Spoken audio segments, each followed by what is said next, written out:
Can you talk to me about the importance of flow? I guess starting with what is flow? How do we define it?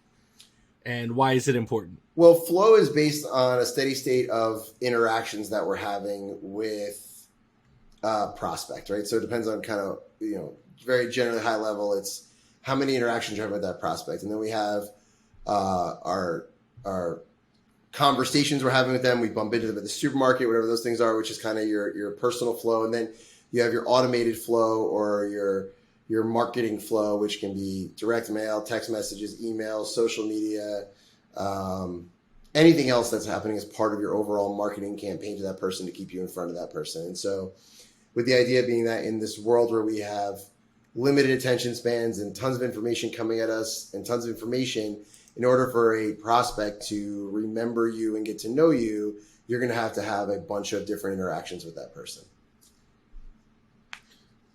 And why is that so hard for some salespeople to get into a positive rhythm with?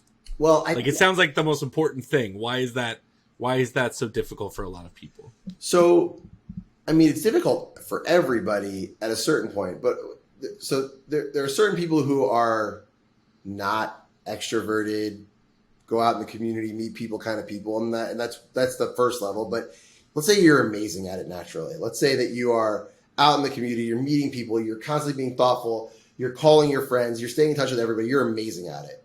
Well, that's time consuming. There's only so many hours in the day. And then when you sell a complicated product like mortgages, where you have to actually work on the product and getting the loan through the process and working it up into other things, even the best loan officers are only spending 10 to 12 hours a week on their non-automated flow, right? The actual prospecting activities. And that's a high number, 10 to 12 hours a week, believe it or not. But the rest of the time is spent working on the loans, building out your teams, doing other things you have to do in the business. And then a lot of the work of a loan officer is somewhat reactive, right? And so what that means is, I don't know when you're going to put your offer in your house, when it's going to get accepted, when you're going to want that refi.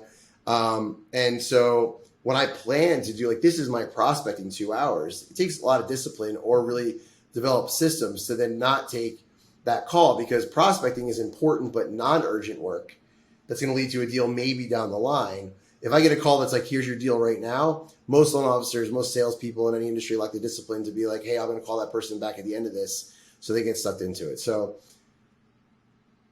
I could write a book on all the reasons people don't implement their flow, right? But the more you can develop your muscles around the discipline of it, the better results you're going to get. I think we should spend the rest of this conversation writing that book. All right, cool, man. Let's do it. I'll speak you right.